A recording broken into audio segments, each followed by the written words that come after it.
Welcome to the ProLearn podcast produced by Oulu University of Applied Sciences School of Professional Teacher Education. My name is Janne Länsitie. I work as a senior lecturer in School of Professional Teacher Education, and I've been producing Edit Educational Video Challenge for the past 10 years. And with me today I have Kogler from University of Education Upper Austria, who's been producing the event with me for the past 10 years. Welcome to the podcast, Christian.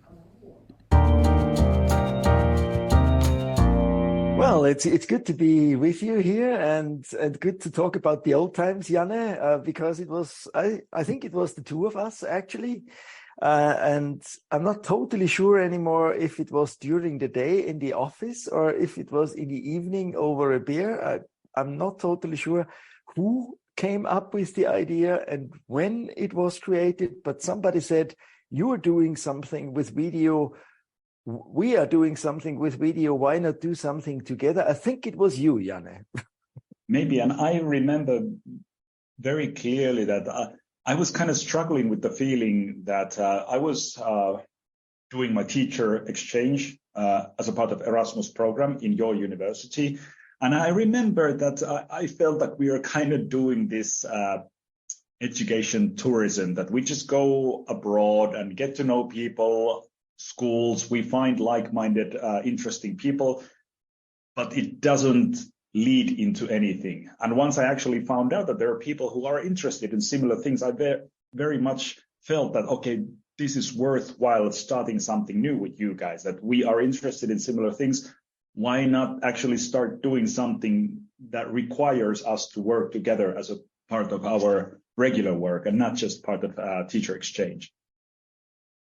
Yeah, I think it's a great example kind of what can come out of such an Erasmus visit. Yeah, I mean, if you imagine 10 years of Edit, yeah, and we did we managed to do it basically with very little money. Yeah, so people often complain there is little outcome with lots of money. Well, we are definitely an example for completely the other way around. A lot of output with very little money. Yeah, and I think the Edit Challenge has also been a really good example of that if people actually are genuinely interested in similar things, we will find out ways to work together. Because it's helpful, it's interesting, it's actually something we want to do as a part of our work. So we have done, of course, also a couple of failed project plans, and we've done a lot of work that has gone hopefully into the Edit Challenge, but also it hasn't felt like a very struggle, or it hasn't felt like a difficult work. It's been fun working with international team all the time. So maybe that's been part of the history, that it has always felt like a fun, interesting international cooperation. Yeah, and maybe the low-level bureaucracy adds to that, yeah? Because very often, I think many things are actually, the life of many things is killed by bureaucracy and too much administration. Yeah. And that is one of our big, real benefits and chances, I think, that we have such a low-level bureaucratic structure that it still can be fun to do it, yeah? Yeah, and I think that's a great example for pretty much any teacher, that if you want to do international cooperation, especially if it's online and very accessible, all you need is a couple of people who want to do something together. You don't always need like a big organization or official partnerships or big budget or a program. All you need is people who actually are interested in similar things and willing to work together towards the same goal. I think that we are an example that this should be fostered, that people can do things together and that there is not much bureaucracy involved. I think this is something the national agencies, the EU, and also our universities can learn from Edit. Yeah, and I remember, I think it was Blair. Blair was with us in the very beginning, I think, or came. I don't think he was there when you actually came up with this initial start thing. Well, Blair was very much initiator of these different kind of hackathons. Like 10 years That's ago, right. hackathons were really kind of a trendy, popular things in education. There were hackathons of this and that, and all kinds of things involving students participating. This school organized or some other organization organized a hackathon for students. And then we felt like, well, actually, this hackathon type of format also fits really well this video production event. And we realized that, well, there are plenty of these kind of video events around the world and taking place online, but we didn't find one related to the educational videos or teacher-created content or teacher-student created generated content. So, yeah, I guess it also felt, original as sort of original idea, even though there were similar things going on around the world 10 years ago. But it did, I at least felt that it was something original for me. Well, I was very skeptical in the beginning, as far as I remember. I didn't even know what a hackathon was before. So you had to tell me, I think, as far as I remember. And then I thought, why this pressure? Why this time pressure? And I tell this story to students every year. I tell them that I was actually skeptical and maybe even a bit against this kind of hackathon style structure because they love it. Yeah. And they've loved it for 10 years now. And I think it's actually what makes EDIT unique in a way in their university life. Yeah. I mean, if you imagine, usually students, well, maybe it's a prejudice or a stereotype, but usually or often students have a tendency not to work the most possible, but rather to work the least possible to kind of pass. And with EDIT, it's exactly the other way around. I mean, they work such a lot, yeah. And like last year, I think the last group I threw out of the studio basically at 11:30 at night on Sunday, because I told them you definitely will need half an hour to upload and then to submit. So you have to finish it now, whatever it is. So imagine that. I mean, imagine that to ask them to do this and tell them you have to work basically, I don't know, 80 hours in what, yeah. I don't even know. I mean, some groups, they really work day and night and they don't complain. They love it. If we try to, evaluate the impact or the growth of EDIT through the 10 years that we've been working on it, can you somehow estimate how EDIT has impacted the educational landscape or teacher training? Or because obviously in the past 10 years, there's been a lot of changes, at least in the technological landscape related to teacher training and of course how universities work. So do you see that this educational videos or even EDIT challenge has somehow has had some kind of impact to educational landscape? Yeah. I think many students, at least in my range, what I can kind of follow and see, and I see it also a little bit with video, and I try to delete people because they write back to me and say, Christian, please don't delete me. I need it. I'm doing project in school with my students, So when they are teachers, they actually still use video, yeah. And I don't think we overestimate it when we say that we have, probably some hundreds of students, over the 10 years who actually learned to work with video and use it in schools. Probably not everybody will use it, but many do. Yeah. Yeah. And that's a high impact, I think, on education for such a low-level project. In our school, in our Oulu University of Applied Sciences School of Professional Teacher Education, we created a lot of educational videos on our own, maybe 10 years ago and throughout the past 10 years. And we felt like it's an essential part of teachers' work in the current teaching landscape. And I've always struggled a little bit to bring in more adult students from our university. And I feel like our teacher training needs more creative work. It needs more fun, and that kind of educational experience that doesn't necessarily feel like something you have to do, but something that is possible in the teacher's work. And I think creating these kind of short films, short videos with small group of other people.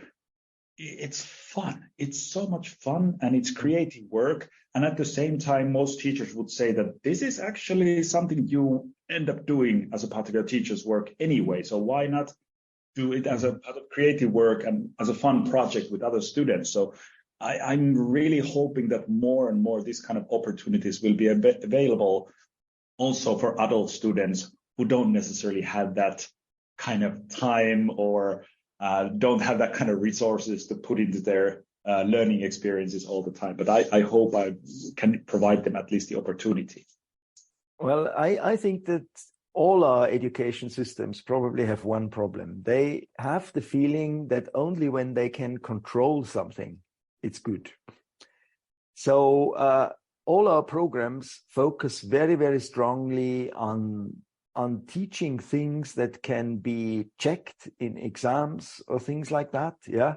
And they allow far too less, can you say that? Far too less or far too few open learning space, yeah. But that's actually where learning really happens. So it's kind of a bit of a vicious circle, yeah. Because there are some studies that actually also, and it applies also for the teacher profession, that the things you use in your actual work, most of it you learn informally, not within your actually formal education to the job. But if we know that, yeah, we should actually change the structures. And if you look at, I'm actually really lucky that at least I have the option to include it into selectable courses, yeah. And that's probably why and Mainz does that as well. So that's why we usually have most students participating, because it's not extra for them. It's kind of part of, it's their assignment and it's their job they have to do for this course. Yeah, one is in the normal program. It's the informatics students of secondary teacher education. Yeah. But all the others are selectables, but still it's in a course. Yeah.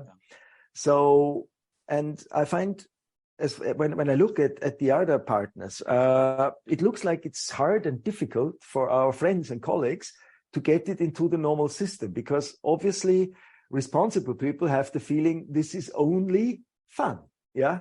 And that's the wrong thing. I'll never forget this old man. I was in a very serious philosophical seminar once. And I mentioned actually something like what you said now, that it's just too dry. I want some activities that make it a bit more lively. And then there was a lady and she got up and she said, "I'm not here for fun." And then there was an old professor, I think he was 84. And he got up and said, "Well, actually I am. For what other reason should I be here for?" And everybody laughed. Yeah. But he was so right, you know. I mean, this feeling that when there is fun, there cannot be learning is totally wrong, because on the other hand, we know that learning needs fun. Yeah, there's a saying in Finnish, I don't know if it translates to English as well, but it goes something like this, that if you learn without joy, then you will forget without sorrow. Yeah, and that's true. And we know it. And we still do teacher training in an old-fashioned way. And we still do school in an old-fashioned way. I think it was a very good example during the pandemic years that we felt that, okay, how are we going to arrange this whole edit challenge? And at the same time, we were hearing the feedback from the students that a lot of study programs, when they went fully online, both teachers and students felt like their every day started to feel like the previous day. It all felt the same, like they didn't get the actual feelings or emotions that used to be part of the learning experience. But when we saw what people were doing with edit, even if they didn't necessarily physically meet each other, some, I guess, did do films still. They went outside and created their videos, but some were able to create these joint collaborations online, build their videos and collaborate online. And at least they did get some part of that feeling of having fun together, even if they didn't physically meet together. And I think that's also a really good lesson for the online learning experience, that maybe videos are some part of teaching and learning that at least provide some personalized experience into dealing with the content and doing something creative and fun with the material that you have to deal with anyway. So why not do it in a fun way rather than same way as always, or in some gray, emotionless, boring way, even though it might be something. Yeah. And learning such an important tool in education, because I mean, if we look how much or how important video tutorials are in our everyday life. I mean, if I have to learn how to sew on my button here on my shirt, I go to YouTube and look for a tutorial. No? Exactly. And we all do that all the time. And so it's such an opportunity also for schools. If we think of the flipped classroom concept where lots of people are talking about and hardly anybody is actually doing it, again, at least in Austria. Where actually content can be easily transported with a video, maybe even nicer than in a classroom with the teacher standing in the front. Yeah, because you have a lot more creative options to design the video. And then the teacher is needed actually for the practicing, for the concept of flipped classroom. Have a little bit of competence in video production is essential. Yeah, and certainly producing your own videos, it forces you to become at least a little bit visual thinker, to have that cinematic understanding of what we actually see and what do we actually watch and how do we actually communicate the meaning when we are producing videos. Like, we don't just film something and here's a clip. Well, sometimes that might work, but when we make educational material, we always try to think like, what do the student or the viewer actually gets out of this? Who is this film or video made for? So you have to think like, where do I put the camera and where's the focus and does the message come across? And I think that's good thinking for any kind of teaching material, not just video. And Blair, because we mentioned Blair before, I think he did this study, and even published it in an article. In this study, there was the question about the benefit of the edit for the student. And I remember that a very high percentage, I think it was 90 or something. Yeah, we would have to look it up. A very high percentage of students said that they learned a lot in a very short time. Well, that's the best, the best evaluation you can have, I think, for an educational project. We have mentioned a couple of the memories, but do you have a specific, memorable milestones? If you look back the past 10 years, if you have to mention a couple of memorable milestones, what comes to your mind immediately? Oh gosh, it's a lot. I mean, good ones and bad ones. I mean, of course, the award ceremonies, especially in the beginning, they were very tricky technically because we did it from here, from Linz. Yeah, and I'll never forget the one where actually nothing worked. And Thomas was actually supporting me. He was helping me, but he was on a train in Poland.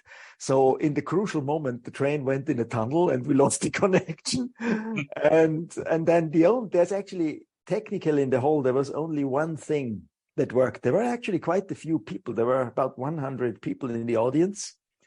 And there was only one thing that worked, which was the big lecture hall can actually be separated by a curtain to make it smaller.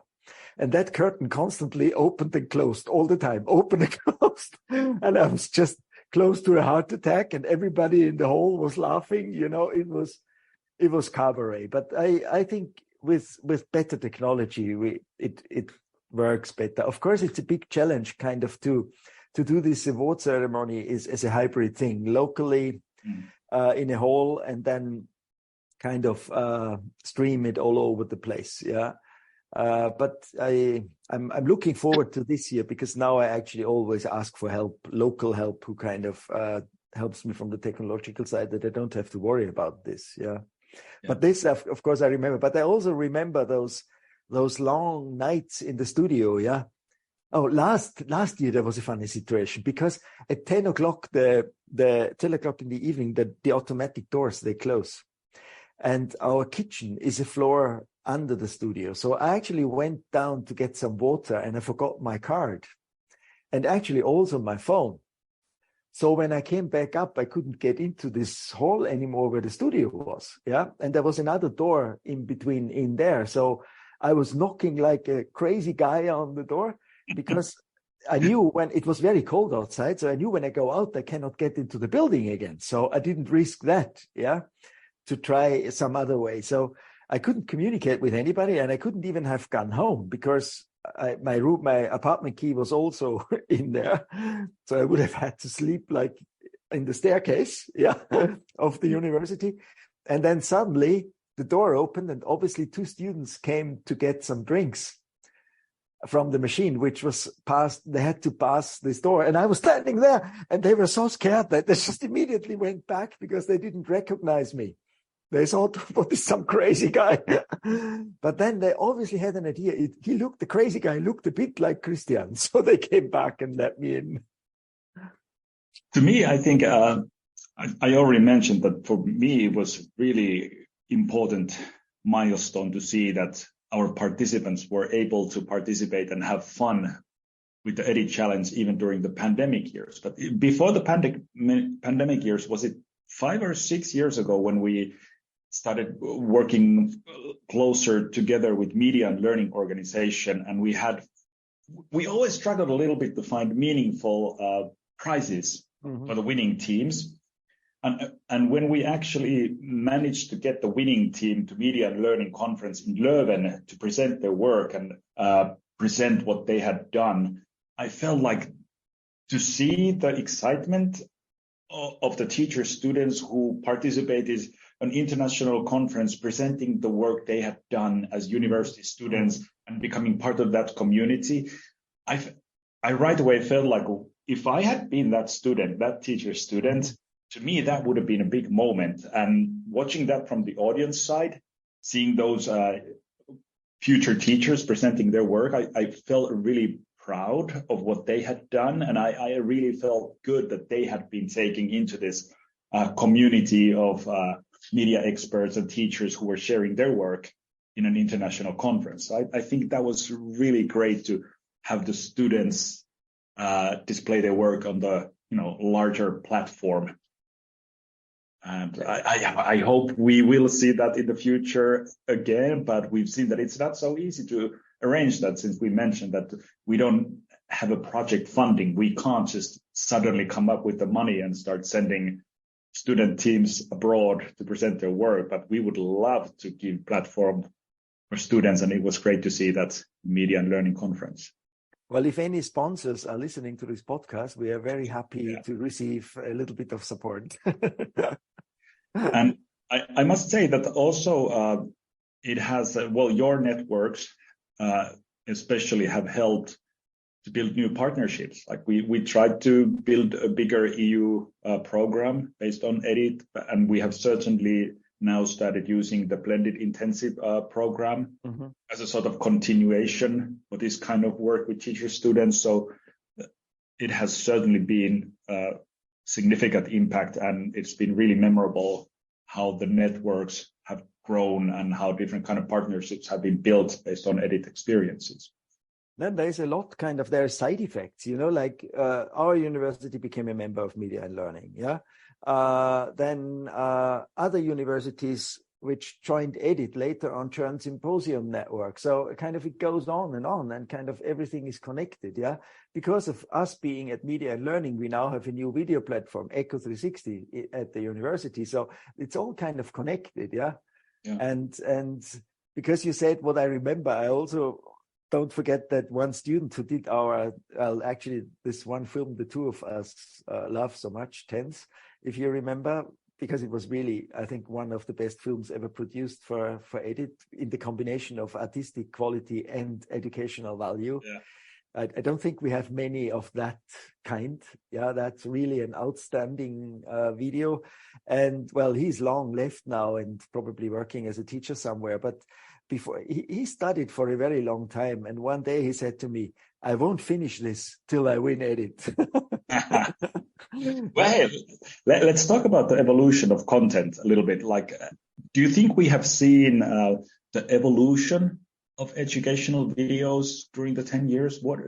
what do you think are some changes that we have seen? Obviously, we have examples of these videos that are both educational, they're well made, and they like. I think the film we talked about was The Tens. Tens, yes. Like it feels like a visual poem. It's like, at least I feel like that's an artistic piece of video, and both educational and well made technically. But yeah, can you, in general, say that the content has somehow changed or evolved over the decade? It definitely changes. I think it reflects a bit what is going on in society. You know? Yeah, definitely. Yeah, that happens. I mean, if you think of the social media films, and the funny thing is that the same kind of videos are made at different places without any connection before the edit. So that's kind of interesting, that it's obviously things that are on the minds of young people in Europe. Yeah. So that I would see that. And of course, I think the technology gets better because it gets easier and easier, and probably also the pre-competences of the students get better. Yeah. Because of Instagram and all that kind of stuff. Not that everything is good which is on Instagram, but there's still at least some most people have used video in some way before. Yeah, and I guess we have always tried to make the announcement video that somehow reflects the possibilities of video technology. We have done reaction videos and collaborative editing. This year, I think we're doing AI video. So we always try to include something that is relevant for the past year or so. And yeah, I think it's not just technological achievements that we've seen in the videos, but certainly how the thinking and how different ideologies have evolved in Europe in the past years that has somehow ended in the videos. I'm curious if that will come in edit this year. I'm really curious, because yesterday I had a group in another course where I actually help a history colleague in history secondary teacher education, and they're producing a kind of a VR environment for about the horse-drawn railway in Austria from the 18th century, I think. And I had it the first time that actually students didn't ask me to go to the studio to record an audio text for this. They just had it generated by AI. Yeah. And that was the first time. So I'm really curious how that will influence edit this year. It's interesting to see. There have been a lot during the past year of kind of some years back we talked about like is desktop animation something that we want to see in the edit challenge? And well, now you don't even need to do desktop animation. You just have AI do pretty much all the parts. You can do the voiceover, you can do the acting, you can do the script, you can do the filming, you can produce the visuals and everything with AI. But I think that's an interesting discussion for the teachers, that if we start doing more and more of that, at some point we notice that the teaching material and both what teachers and students produce, if we overly use AI created content, it will become boring. It doesn't look like something that we created. It looks like clip art sooner than later. And then we realize that it all looks more or less the same. Yeah, it will get boring, and it will limit kind of the options too much. Yeah. And so I don't think it will probably this year we will see quite a bit of it, because it's just so up to date, but that will pass again. Yeah.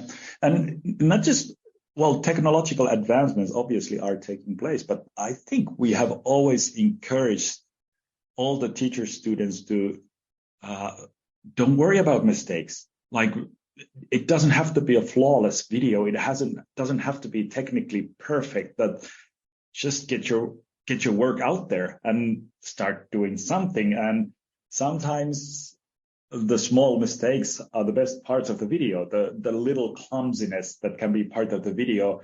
It can be great for both learning experience of the group who actually produced the video, but also as a viewing experience, that lighthearted feeling that we realize that, okay, it's not a professional production. It's actually produced by real people like us. And it's not perfect. It's not something that was created with the big budget, but nevertheless, it was created by actual people and they want to show their work for us. I think there is something very lovely about that. Yeah, and we have lots of beginners. I'd say probably more than 80% of EDIT participants are actually beginners in the video sector. I mean, they have used their video phone kind of camera, but that's basically it.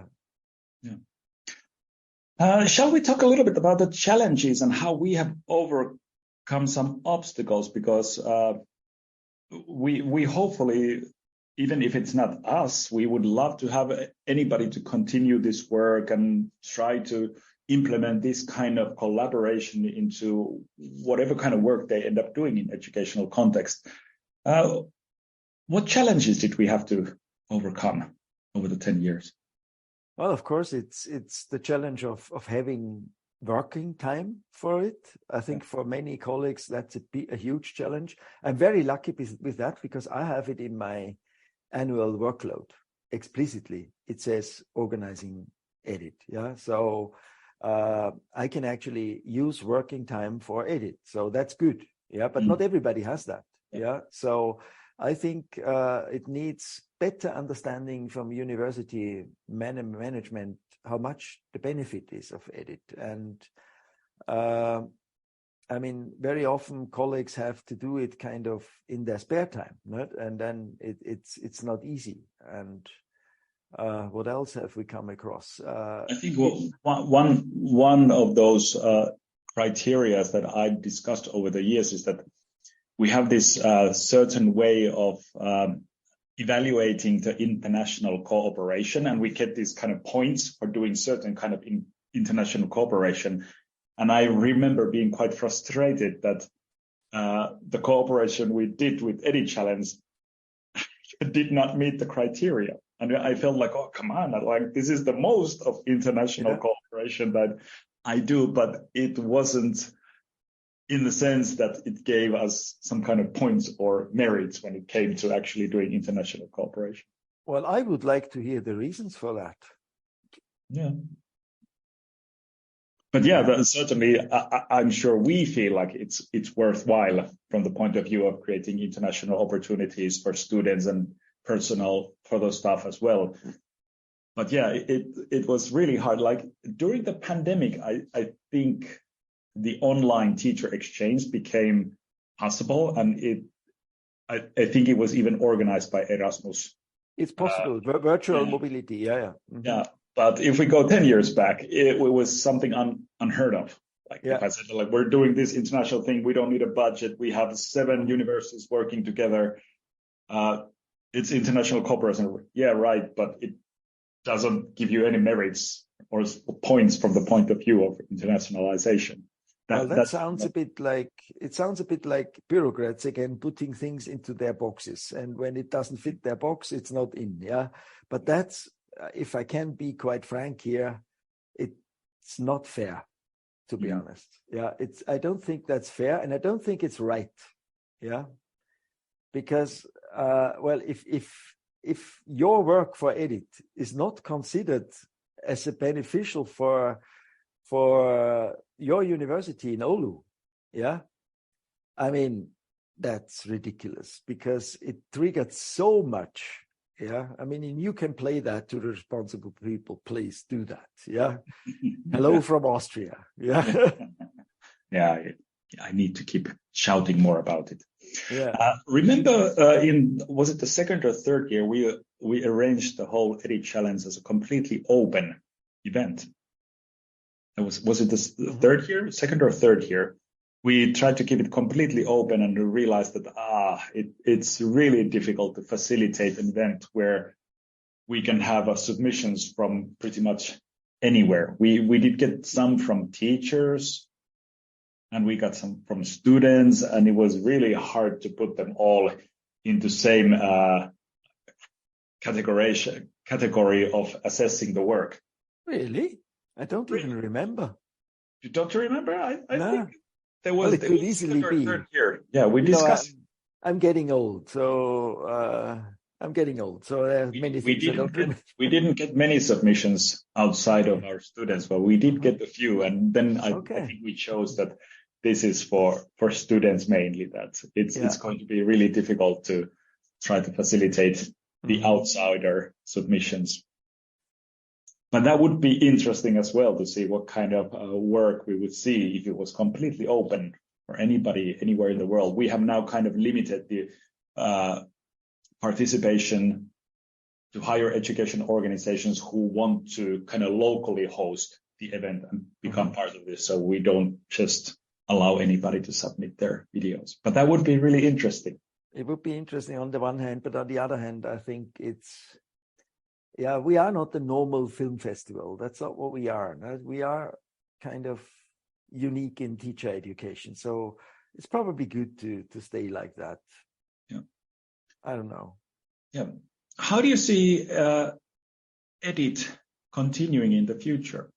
Like we quite often mention that it's silly to think that it would forever run with one person in each university kind of hosting the event. But obviously, it needs more people if it wants to grow. Maybe it needs new people in our universities. What do you see in the future? Well, I think new people are coming. I mean, Ireland is trying to join. They might not have students yet this year, but probably next year. They're working on it. Northampton is coming back with new people, so that the new guys are kind of coming. Yeah. And well, I will retire not so far in the future. I mean, it's 3.5 years now, which will mean 2 more edits, probably. Yeah. 2 more edits or maximum 3 more edits. Yeah. So, but Didi is coming in my footsteps, kind of. And the funny thing is that Didi, originally, he was one of the first participants in EDIT. Oh, okay, so you have a generation shift already taking place. Yeah. Yeah, and that happens in Mainz as well. And I think even in the Netherlands, yeah. Oh, that's so nice. it happens at several places that actually former participants actually start to work and continue. Yeah. Yeah. With it. I think I've seen already in the past 10 years the fact that even without any challenge, teachers, students do create much more videos. I don't know if it's only because of online education system, but maybe it's also because teachers will also teach much more on digital platforms. So I think what we've been doing might become more popular, not just part of the EDIT challenge, but this kind of model of cooperating and creating something fun. It might be becoming more and more common and taking place in several different courses. I mean, I can see EDIT going on in that way because it is still unique. And students love it. So why stop it? Yeah. So, I mean, I sometimes had the feeling when the work was too much that I must admit that I sometimes thought, shall I really go on with this? You know, but in the end, the answer is always yes. Yeah. So, shall we talk about how to get involved in the EDIT? Because obviously there's quite cool things happening. I think the EDIT challenge is still taking place. It's the 10th anniversary this year, so taking place in November 2023.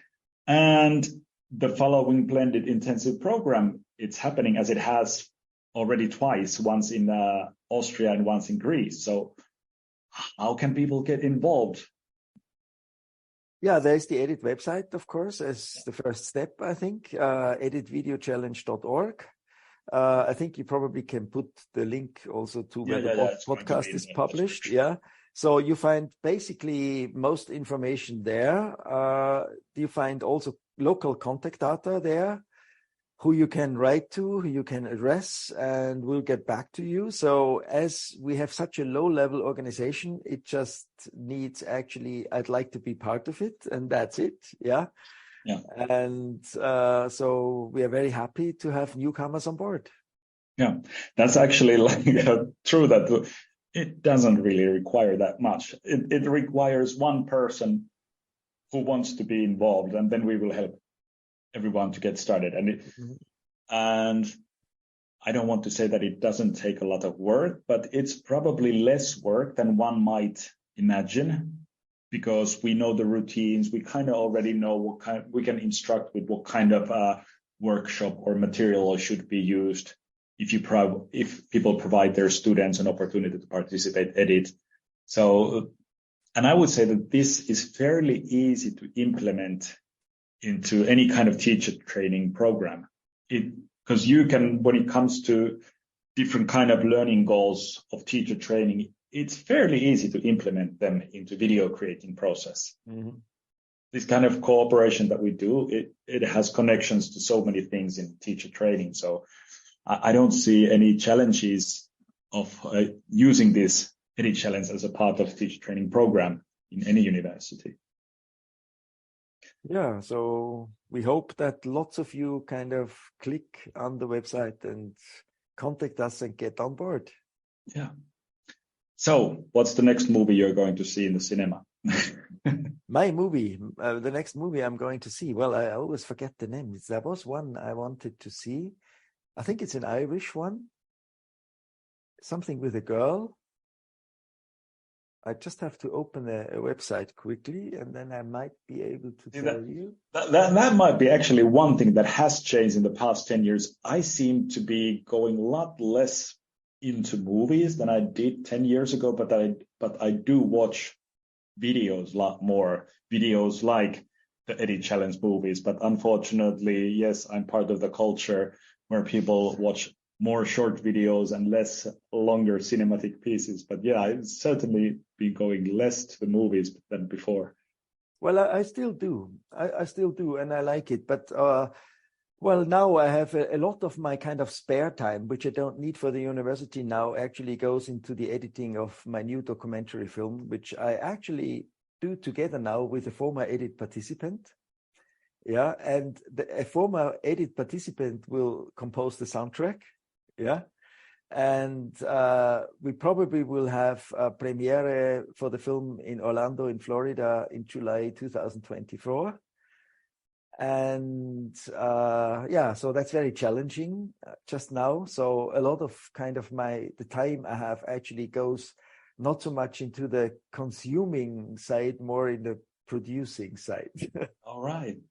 But hey, Christian, thank you so much for joining me in this podcast. I will put the links to your documentary film to the description, and obviously we will put the Edit Challenge website through which you can access all the previous Edit Challenge videos from the past 10 years, at least the ones that haven't been taken down. And luckily, there's still quite a lot of videos online, and people can watch them even from from the past 10 years. There's plenty of videos to watch. So please go check them out. Christian, thank you very much. Well, thank you.